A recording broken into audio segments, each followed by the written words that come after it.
Listeners and subscribers, hope all is well. So I said I would talk about Rex 84, short for Readiness Exercise 1984, and I will, and I am.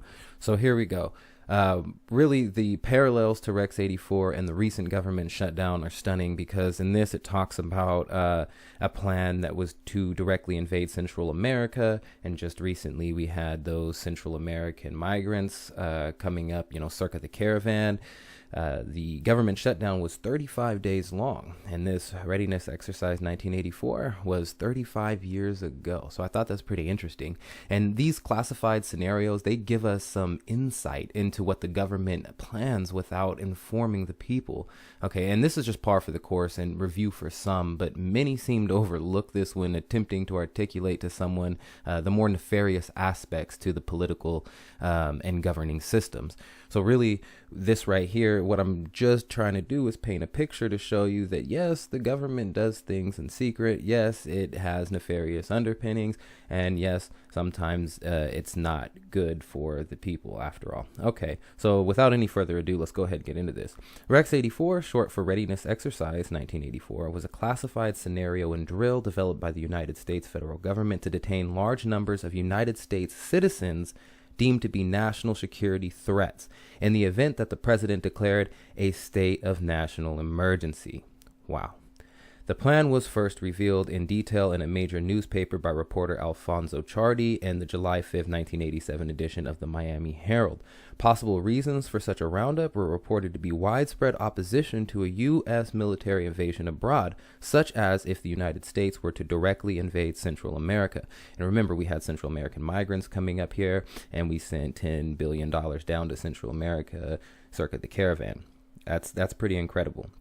So, to combat what the government perceived as subversive activities, the plan also authorized the military to direct ordered movements of civilian populations at state and regional levels, according to the Professor Diana Reynolds. Existence of a master military contingency plan, of which Rex 84 was a part of, Garden Plot, and a similar earlier exercise, Lantern Spike, were originally revealed by journalist Ron Riddenhauer, I'm probably butchering that, who summarized his findings in an article in Counter Spy, okay? And it goes on to detail transcripts from the Iran-Contra hearings in 1987, and they record the following dialogue between Congressman Jack Brooks, Oliver Nurse Attorney, Brendan Sullivan, and Senator Daniel Inouye, I don't know how to pronounce that, the Democratic chair of the Joint Senate-House Committee. Colonel North, in your work at the NSC, were you not assigned at one time to work on plans for the continuity of government in the event of a major disaster? Mr. Chairman. I believe that question touches upon a highly sensitive and classified area, so may I request that you not touch upon that, sir.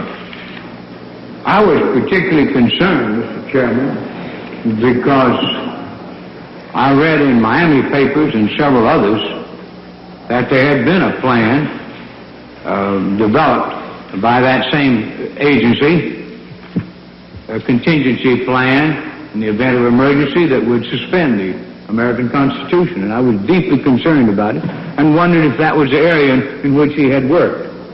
I believe that it was, may I most respectfully request that that matter not be touched upon at this stage. If we wish to get into this, I'm certain arrangements can be made for an executive session. Did you see how quick the chairman was to make sure that this matter was kept quiet? This is a private classified matter. We can talk about this later, but not here where it would be in public. No, we don't want the public to know that the government is doing subversive and covert operations, such as planning to detain citizens it deems as political dissonance, at its discretion, whatever the government chooses to label you. That's absolutely incredible. So contingency plans by the U.S. government for rounding up people perceived by the government to be subversive or a threat to civil order have existed for many decades. For example, from 1967 to 1971, the FBI kept a list of over 100,000 people to be rounded up as subversive, dubbed the 8X list. Absolutely incredible, right? And again, I'm just showing you what these classified scenarios can do. They just give us a tiny bit of insight. Okay, but this national emergency declaration, it parallels this so well, does it not? I think I'll leave it there. California Carter, signing off.